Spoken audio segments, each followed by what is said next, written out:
Hello everyone and welcome back to Animation Pilgrimage, where we watch every single theatrically released animated film in chronological order. I'm Sean. And I'm Tennille. And today we are in 1965 and we are looking at Gulliver's Travels Beyond the Moon! Yes, this film is also known as Space Gulliver because we can't have a foreign film that doesn't go by multiple names. But of course not. Yeah. That would be too easy, Tennille. We need to make it as complicated as possible. Marketing teams, get on this. So this is from Japan. Is this from Toei Animation? It is from Toei Animation. It's from Toei Animation, who's been the main exporter of films from Japan.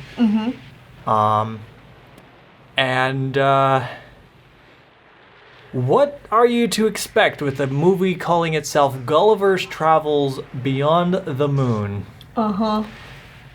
So... I don't know what I was expecting, but like after watching the film, I'm like, okay, sure, yeah. Sure, yep, that fits, I guess. That's what it was, I guess. I don't know what to say about this other than get into the plot. I will say, as a basic review, I thought this was a pretty good film. Yeah, honestly, I really enjoyed this one. And with such a silly name, you think that this is going to be a disaster. But no, this was actually pretty charming. I would say the first third of the film is the weakest part of it. And that's too bad, because I think the second and the third act more than make up for the first act. Yes. But the first act, you'll sit down, you'll start watching, and you're like, really? This is real slow and boring, but okay. And then as soon as they like meet Gulliver, I'm like, all right, I'm down. I'm for this. So anyway, you want to talk about this film? All right. What happens? So it stars a boy named Ted, or Ricky if you're watching the English adaptation. Okay, we should tell this story right away. Okay, yes. All right, so we decided, hey, we have Amazon Prime, and it's available on Amazon Prime, so we'll watch it there. We started this movie up. It's 4:3. Yeah, aspect ratio 4:3. The quality's pretty terrible, honestly. Everything's really orangish red. And it's English, so we're like, great, okay, fine, but it's the only version we can find, so we'll watch it. We got like maybe 5 minutes into this movie, and I'm like, okay, hold on. I cannot understand anything anyone's saying because it's really bad quality. Because the audio's so grainy. It's like, it felt like someone had just taken the VHS of this movie and ripped it from their TV. So I go and I look again online, and we find the Japanese version on YouTube. Yeah, for free. And it's 16:9. Yeah, good old widescreen. It's the correct color. Oh, the colors are so much better. Because, the audio is amazing. Because we were watching it on Prime and we're like, man, this movie would be pretty if the quality wasn't so bad. And it's in Japanese. So we're like, well... And as long as we held on to the video content, I'm sure we're showing like a side-by-side comparison of like the two. The most hilarious thing is like how I said it looked like someone had ripped it from their VHS. Well, it's true, because in the middle of the movie, it came up with video tracking, like flashed on the screen, like it would if you were trying to like do some menuing on a VHS on an old TV. So, Amazon Prime, this is a call-out post. Get your shit together. You have such a low-quality garbage version of this movie on your site that people would have to pay for to see. This is only available if you have Prime. It's like, what? Don't. Either take it down or put a better quality version up. Yeah. It's out there. Yeah. But we were starting this movie and we were like, oh man, this is a real shame, because this, like, we were still in that first third where we weren't, super excited about the premise of the film, but it's like, this animation's good, and like these backgrounds look like they would be good. but they're the wrong colors. But they're the wrong colors, and Everything's cropped This film's horribly. obviously not supposed to be filmed 4:3. Because, like, things are happening on the edges of the screen like they would if it was cropped, which it was. So, I'm so glad that we found the original version. And I think that's the last we'll talk about that. Now we're going to talk about the movie itself. But they changed, like, all the names, of course. They always do. Yeah. So we only watched the first, 5-10 minutes of the English version. So just long enough to get introduced to a lot of our main characters. And then we went back and we watched it from the beginning with the Japanese. And yeah, all the names are different. The opening title sequence is different. The English version added this big old long intro and then cut actual intro. Yeah, cut the actual credits from the original movie out, which is this really, really awesome, panning shot through the streets of the city and, following this kid through, these dark alleys. Ted, through these dark alleys. And showing he's this orphan boy, and it's showing how lonely he is. And it was giving me, Aladdin vibes, when Aladdin's singing his sad song. Yeah. I was like, yeah, I can relate to this emotionally. But no, the English version cut that out because they didn't want the Japanese credits playing there. And instead, they add the sequence at the beginning where they show a rocket blasting off. And you're like, all right. It's bad. I mean, obviously they're trying to add some kind of woo, action, this is what you have to look forward to later in the movie. But it's so very clearly just a single still image that they just zoop. Yeah. And then whoop. Yeah. That being said, I'll also say it here right now, the running time for the film in Japan is 80 minutes. But the US running time is 85. So they added an additional 5 minutes to this. How? I don't know. They must have just extended various sequences so that the talking works. I guess. That's weird. Yeah. Anyway, continue. Either way, the movie starts with that classic scene from Gulliver's Travels where the ship is being destroyed and Gulliver's goes overboard and is like, I have to find something to grab onto. I mustn't give up hope. I can't give up hope. Must not give up hope. And then we find out that it's a movie theater that we're watching this in. And the main character has snuck into the theater and gets kicked out immediately.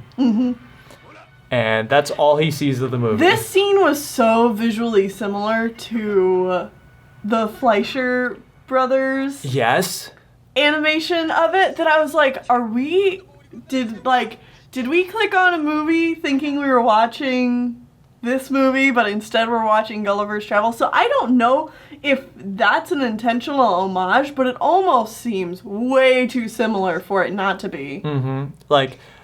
But it also makes me wonder if there's a live-action Gulliver's Travels that they're also pulling from. I don't know. And that's just a very classic imagery, but it very much so feels like the Fleischer Bros. Gulliver's Travels opening. Yeah, because that, especially the water was spewing out over the boat. I'm like, that looks exactly like Gulliver's Travels. And then it only...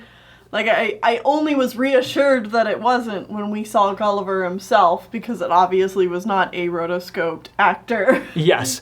No, it looked like an actual character. They actually used some character design there. Either way, the kid gets kicked out, and then we get the long panning sequence of him just walking through the town at night. Yeah. And then he walks out into the street, and a car! Or I guess it's a big van or something. He gets hit by a car? He either gets hit or he barely jumps out of the way. It's implied he gets saved by the Colonel Toy. Yes. Yes, a toy British soldier general, colonel. Either way, this little orphan boy's just been involved in a hit and run. And he gets up, and there's a toy. He's like, hey, I just saved your life. And the kid's like, all right, and just walks away as though he's just like, talking toy, all right, okay, that's weird. Moving on with my life.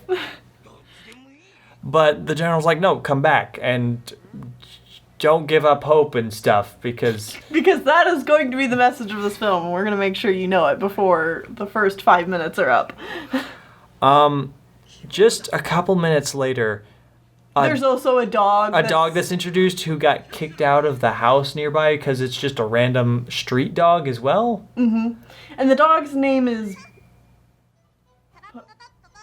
Pug? Pug? Maybe? No, I think that was the English name. Mac. Mac. Mm-hmm. Yeah, so it's Mac. Yeah. Is the name and of... Pudge is the English. Oh, okay. Yeah. So Mac is the name of the dog. Mm-hmm. And the dog starts talking to the kid too. And he's just like, hey, want to come with me? I can show you a really cool place. And the kid's like, sure, okay. And we'll take the toy along. We'll wind him up. And now we have our cast. Yeah. And they go to not Disneyland. Okay. I was really hoping this would show up somewhere in my research for this film, but I want to take a stab at it and guess that this is Nara Dreamland. I mean, it's very possible. For those of you who don't know what Nara Dreamland is, Nara Dreamland is a Japanese Disney World park. Disney was going to build a park in Japan, but then the arrangements fell through and they didn't end up making it. But instead, they had already started working on the park, so instead Nara Dreamland was built. Honestly, I could see that being a very high possibility, because according to this very quick Google search, Nara Dreamland opened in 1961. Oh, so it's been open for a few years. Yeah, it's been open for a couple of years, and it's probably very popular. I know it was very popular there at the beginning. So it's a very good chance that this is supposed to be Nara Dreamland, because it has things that you would see in a Disneyland park, such as the spinning teacups. Yeah. And which just Nara Dreamland had because it was already built there. Right. Like this whole park in general, the aesthetic that it reminds me of is a Disneyland theme park. And that's exactly what Nara Dreamland was too. Mm-hmm. So yeah, I would be shocked if this is not based off of that. Mm-hmm. Either way, they're running around, they're having fun, and then the security finds out that they're here, and they're not obviously supposed to be here because they didn't pay to get in, and it's in the middle of the night. Mm-hmm. So then they're running away, and then they're like in this museum-esque area of the park. I don't know. And they start throwing bottle rockets around, and then they have like a giant rocket that just like shoots off, and they're riding it. Mm-hmm. I don't know. They go flying into the sky and crash land in the woods somewhere. These main characters potentially probably die multiple times. It's like, film. Oh, and then they are now somewhere else because of sequence of crazy events. Yes. Either way, we are now in the middle of the woods somewhere. Uh-huh. And the characters wake up, and there's a bunch of, like, I'm not going to call them Disney animals, but they're Disney animals. Very much so Disney animals. They're waking up Snow White after she's ran through the scary woods. Mm-hmm. I mean, they don't look like Disney animals, but it's just a bunch of woodland animals and stuff. But they're like creeping up. They're like coming up to the boy and all the main characters. Like they're like the characters are Snow White, you know? Yeah. And they wake up and they go wandering through the woods and they find this little house. And inside is Old Man Gulliver. Yeah. Like, from Gulliver's Travels, the movie that the kid was watching. Is like, it's Gulliver! And it's like, yes, it's me! I'm an old man now! I've explored Lilliput and the land of the giants, and now I want to go to the final frontier. I want to explore space! And that's our plot. Yeah. So then the next 2/3 of the movie is them training to be astronauts. Yeah, in a very fun musical montage. Uh-huh. Like, the kids are, the kid and the dog and thing, or just like doing all of like the space Astronaut training. Astronaut training. Yeah. Which, I mean, space and astronauts are really big in the 60s, in case people were not aware. Like, this is the space race. This is the time. This is when this is cool. Oh, yeah. So, of course, that's why they made Gulliver's Travels in space, because people love space right now. Yeah. Which is actually one of my few research notes I found for the film, is the fact that Toei Animation wanted to capitalize on a more international market with this film. And so they wanted to make something that would appeal not just in Japan, which is why they picked Gulliver's Travels. Yeah, that makes sense, because that's a very American story. And then they also picked, like... Space, sci-fi, so it could be a sci-fi adventure, too. because America's big in the space race, Russia's in the big into the space race. Other countries. The world in general. Yeah. But yeah, so that's why they decided to make this film. So anyway, though. They're going to a very they want to go to a very specific planet. The little green planet of hope? Yeah. I want to say is what it's called. The little green planet of hope. Well, Never give up hope. So they start the launch sequence because Gulliver already has a spaceship prepared and everything. yeah, they're He ready. just needed a crew. He just needed to train up his crew. And so they jump inside the spaceship and they launch off, and then they are in space, and they have a couple of misadventures along the way. Like, they try to eat food, and obviously it floats around because they don't know how to eat food Yeah. in space. And then they get They almost get sucked into like a black hole. a reverse time black hole. Yes, a reverse time black hole. So as they get closer and closer to it, Everyone's aging backwards. Yeah, starts aging backwards. Oh, by the way, Gulliver also has a crow who's literally just known as Crow, I'm pretty sure. Yeah. Who does like everything on the ship. It's like, hit the thrusters, aye. And hits Aye, Captain. and stuff like that. And so during this sequence, he's reverted to an egg, and like all of the kid and toy characters stop existing. Gulliver gets to be kinda like a young creepy. man. Yeah. And then another spaceship comes out of nowhere and pulls them out. And I then- wonder if that'll come back later. Yeah, and they like, oh, thank you, who are you? And they don't respond, and they just fly away. Either way, they continue on their journey, and then the main character, Ted, has a dream about getting to the planet of hope. And there's like a little Cupid character, and he's like, you all made it here, so I'll give you all one wish. Right. And so the soldier, Yeah. the general, he's like, I wish I was a real human. I wish I was a real boy. Real boy human. Human. But I'm an adult. So he's like, I'm a human now. And the dog is like, I wish I had the best tasting food ever. And then there's some hijinks who's like, hey, can I have some of your food? No, it's my food. But I'm really hungry. Oh, being a human sucks. I don't want to be a human anymore. It's too bad you only get one wish.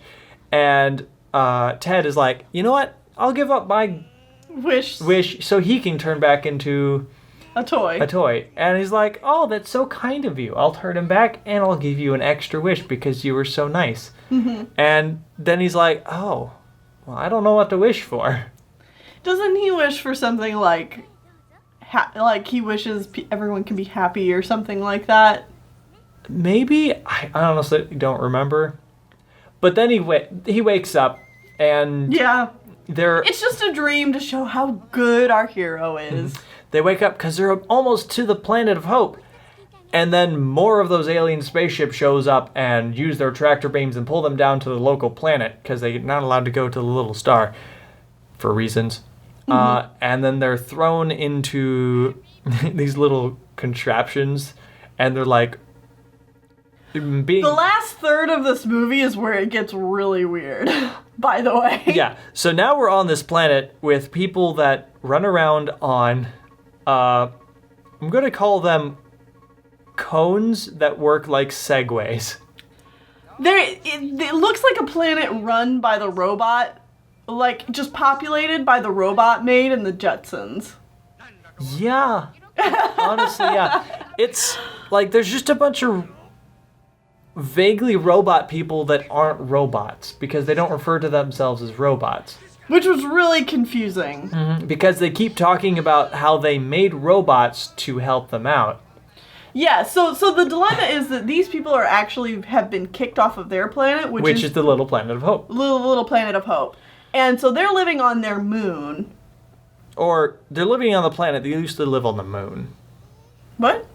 Or one way or the other. No. They used to live on their planet, which is the green planet of hope or whatever. Okay. And now they're living on their moon. Okay. And this is because they made robots to do all the work for them. But the robots are like, wait, why are we doing this? We're going to turn evil and destroy everyone and kick you off the planet. You know, as robots do. Evil uprising, stuff like that. Yeah. And so now they're like at war with each other. Mm-hmm. And so then... And I haven't gotten a chance to talk to you about all this yet, but did this whole last sequence to you, the whole last third of this movie, feel very Miyazaki? Yeah. Like, you've got the war between people and machine. You've got the slight romance thing going on with the princess character and Ted. There's even like a few shots where they kind of like look off to the middle distance together and like the wind blows through their hair. I'm like, wow, I'm getting some Miyazaki vibes right here. Mm-hmm. Let me guess, it's because Miyazaki as a young man worked on this film. I think so. Okay. I feel like when we were watching the movie, the translated credits in the bottom said, hey, it's Miyazaki! Yeah, I'm pretty sure he worked on this film, but I mean, he was pretty young at the time. Yeah, like he wasn't in charge of anything at this point. Mm-hmm. He was just like one of the animators of the movie. But I didn't get that vibe until like the last third of the film where I'm like, hi! Hello! We'll be seeing more of you later. Yeah. Yeah, I could see that. But either way, they meet the king, mm-hmm. who I thought was the queen for a little bit. But then I realized, no, they have a tweedly mustache thing. Either way, they're like, oh, these are the things that we do on our planet. And what is your planet like? And they're like, oh, we're from Earth. Oh, gosh, they sing a song. They sing a cute song that everything's great, and I love it, and it's amazing. But also... お魚たちの聞き伝えサンゴの島があるというほら光っているよ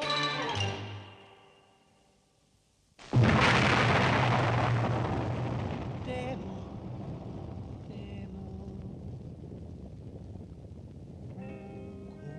怖い爆弾でかわいそう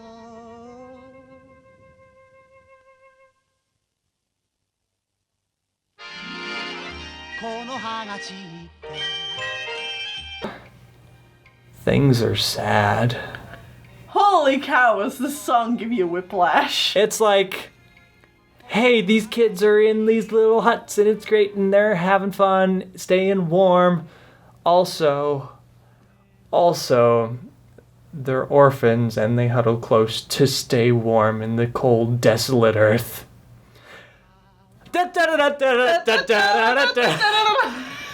It's like, that's the whole song. It's like, Earth is great and there's all these cool like animals and stuff, but also there's the atom bomb. Yeah. And like, it does this like 3 times. Yeah. And it's like, overpopulation, and it's like, oh geez, song. And it's like, this is all from the perspective of I'm pretty sure, Ted Yeah. telling this. So this is how he sees the Earth. Yeah. And it's like, oh, geez, that's... Huh. I wasn't expecting this to get so dark. It's like, wow, that's a powerful song. Yeah. I'm probably gonna put a little clip of it in here, cause yeah, it's a thing. Mm-hmm. But moving on, just about the time they finish singing this song, wouldn't you know it, the robots are attacking. Mm-hmm. And they, in their terrible, terrible umbrella ship, it's an umbrella. It is. That also turns into a drill and stuff. They attack and they just decimate the defenses of the people of the planet. Mm-hmm. And they kidnap the dog for some reason because he's bad at hiding, and also the princess. Yes. And so Gulliver and Ted are like, we got to save them and defeat the robots and stuff. And the people of the planet are like, but how? Well, we're just going to go figure it out. Hey, do you have any water? And they're like, no, it's terribly destructive on this planet. So Gulliver's like, I'll reverse engineer water. And they do so, and it turns out water is just like a corrosive catalyst in this planet system. Yeah. And like they spill some on the ground and it just explosive. like cracks open the earth. Yeah. And they're like, oh, geez. So they Gotta be careful. They fly to the green planet of Hope, which is completely roboticized at this point. Mm-hmm. And there is the lead robot, or just like this giant black menacing robot. And he's like, what are you? And like, I'm a dog. What is dog? We don't know dog. Computer! And like this other like little data computer robot comes over and he's like, what is dog? And they're like, we don't know. Useless! And he smashes it. Yeah. It's like, jeez. And then they're like, oh no, we have intruders coming. All right, whatever, stupid dog, I don't care. And they send off just like hundreds of these like robot drones, which are a very interesting shape and design, honestly. I really like it. They're just like really portly with like cone feet and like these big knobbly heads. In general, I really dig the design of this whole film. Oh, like, the yeah. character designs I love all are the great. characters. The only thing that I have a complaint about, I guess, is the robotic designs of the people who are living on the moon. Yeah. Because it's just confusing. Mm-hmm. I guess they kind of give a reason for it a little bit later because Ted, like, there's a big battle. Ted saves the girl. By shooting water guns everywhere. Yeah, like, yeah. I really like this effect where he shoots one with water, and then it's this very round robot that just breaks apart into cubes. Yes, yes. And like, that was awesome. Ted pretty much single-handedly takes down every single robot. Oh, yeah. And then they save the princess, and she's like passed out, and Ted's like, I got an idea. And he pours water on her face, and it's like, wait, that could kill her. But no, it's because everyone from that planet, they look kind of like robots because they're wearing suits. Like Yeah. full body suits. And on the inside, she's a pretty lady. Yeah. And she's like, oh, I'm not used to looking at the world with my real eyes. And he's like, don't give up hope, because we did it, and we saved the day. And let's look serenely off into the sunset. Yeah. It's amazing and great. And then Ted wakes up from where he got hit by the truck at the beginning of the movie. Because it was all a dream. Yeah, it's one of those movies. And then you're like, you know, I'm not surprised. Yeah, Like, this whole movie felt like a dream ever since he got hit by the truck. like we're getting the last 2 minutes of this film, and I'm like, How are they going to finish this? they're gonna do it, aren't they? Yeah. It's all gonna be a dream, isn't it? Because they set it up. Because if you just think about everything that happened in this movie, it's too fantastical for the beginning of the movie. Right. Because the beginning of the movie is a kid, like a street orphan, just getting kicked out of a theater. Yeah. And ever since he got hit by the truck, things just keep getting more and more fantastical and surreal. Mm-hmm. Because he's just imagining or dreaming all of it happening. Yeah. But then he wakes up and he's like, I won't give up hope. And he pulls the not real, or not actually living toy out of the trash. And then the dog comes along who can't actually talk. And he's like, let's go. And he runs through the streets and is like, yeah. Won't give up hope. And that's how the movie ends. Like, I would be mad, because, you know, it's the good old, and it was all a dream Which trope. makes people real angry. But, like, I can't even be mad, because it's just like... It was a fun trip. Yeah, that was fun, and I don't know of any other way. The point of it was that Ted learned, like, learned his lesson and, like, had a good time. It's like, you know and, what? like, that's what you're there for. Yeah. So, it being all a dream doesn't feel like a cop-out. It's just like... he still got the lesson he was supposed to get out of it and stop feeling so depressed about living on the street by himself. Even though that's gotta be pretty depressing. But he won't give up hope, and he'll go on and live the life of... Who knows? Maybe I'll get hit by another car. So... I know you might have more information for me. But... Yes.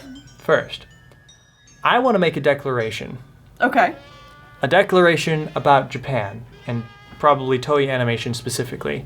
Okay. They've done it. They're there. They are at the level of you guys are making genuinely well-made movies now. Yeah. Yeah. Like, a lot of countries are still getting there. Like, Russia never really made it for me. But Japan... Snow Queen was real close. Snow Queen was really close. But you can't just have one movie. Right. You have to have a consistent archive of movies. And specifically, I'm looking at the animation. Even if the storytelling's not great, the animation of this, and the reason I say that is Alakazam the Great, because we can't see the original Japanese version, but the animation in that was pretty good. And, like, the story itself is well done, and they told a moral and things. And before that was Ninja Kid? Sasuke? Karate? The Magic Boy. Magic Boy. That was the name of it. Like, those are like the last 3 Japanese films I think we've watched. And all 3 of those, the animation quality has gotten really good. Yeah. I think that they are now, at least for me, they are now on par with Disney in their, like, quality level. You can at least look at them and say, yes, these are films of a similar caliber. Yes, that's what I mean. It's like, they might still not have quite the budget of Disney or anything, but they are there. Yeah, I really think that the only thing they're lacking at this point is the budget. And probably time, because I'm sure they're churning out these movies pretty quick. Yeah. So I'm guessing other than time and money, they have the skills now. I think that's fair to say. It's like, they've done it. They are, like, only 2 companies so far in Animation Pilgrimage are of a scale that I feel fair being critical of the animation. Like, other than... And like, the story other than just be like, oh, well, they're still trying type of thing. But it's like, you know what? No, I think Japan, Toei Animation specifically, is to the level of like, all right, I think you could have done this differently and made your movie better. Like, I feel like constructive criticism is now a thing I can do with these guys. Do you know what I mean? Yeah, I think that's fair. Because we've been doing that with Disney now for pretty much since the very beginning. Right, where it's less so a, like... Oh, that was a neat movie. Right, and more so of a, hey, so, like, this film's been around for years, everybody knows it. Let's talk about the nitty-gritty. Unfortunately, we don't know enough about this film, and this one isn't so much in the popular conscious that we can just talk the nitty-gritty. Yeah. But I feel like this is a severely underrated film for what it is. Seriously, go watch this. The animation is spectacular in some sequences, if not the whole film. Like, specifically the sequence where they're learning how to do space stuff is hilarious. Yeah, I love it. It's fantastic. The fight at the end, even if it honestly drags a little bit, all the animation itself is great. I love it. Like, I love these early 60s robots. Yeah.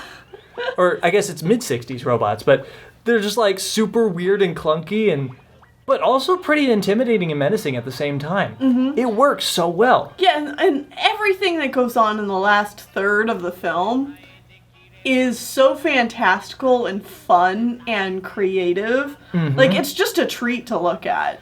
Yeah, and it's like, even like the very beginning and the very end where it's fairly realistic, everything's a lot more dark and like gritty. I don't know if you noticed that, but as the movie progresses, things get more colorful and more like clean. Yeah. Because it's all in his head. Well, yeah, and at the beginning of the film, there's a lot of like off-kilter kind of Dutch angle shots that help push the idea that his life ain't great and this is real life and stuff. But then like we just keep getting greater and greater into his fantasy. And it's so subtle that if you didn't like think about it, you could easily see this still being reality. It's not just like an instant shift in art style or anything. No. I really dig this movie. So do I. It's fantastic. And it's definitely one I recommend if you are looking for something to watch. Obviously, don't go to the Amazon Prime version. No, just go for I'm looking YouTube. at you, Amazon! Come on. I honestly don't have a whole lot more to add about this film. I do have a little bit to say about its reception. So, like I said, Toei Animation was really trying to push for more of an international market with this film. Yes. Because Alakazam and Magic Boy didn't do all that great. So they were really trying hard to make this one work. So they adapted a more Disney-style formula. Yep. And made it a musical. Yep. And, picked Gulliver's Travels in space to help, make the bridge film. the gap. Yeah. And this movie bombed. In Japan or America? Or internationally. Okay. It did not do well at all. They apparently got some fairly famous people to do the music for the English side of things. I don't know. It kind of sounds like they were people who helped work on Rankin Bass films. Oh, okay. So it would have been really popular at the time. Yep. But yeah, just it didn't do well. That's disappointing, but not surprising because we haven't heard of this movie before now. Yeah. And this was kind of Toei's last attempt at making international stuff. International things work. So this is the last, official Toei Animation port to America for the next 10 years. Cool. Cool. I say that in the sense of, cool, we probably won't find some crappy 60s dubbed version of the movie. We'll find the original more likely if we find anything at all. Yeah. Not as cool for the people of the time that actually did like that, but it didn't sound like there was many anyways. Well, yeah, go watch this movie. It's a good time. Other than that, join us back here next week for our next movie, which I believe we're going back to the USA. Yep. And I think it's a Western from the looks of it. It's The Man from Button Willow. That's a Western name if I've ever heard one. All right. See you guys then. この葉が散って秋が来る街角にいた友達がささやいていたシャンソンをほら覚えているよ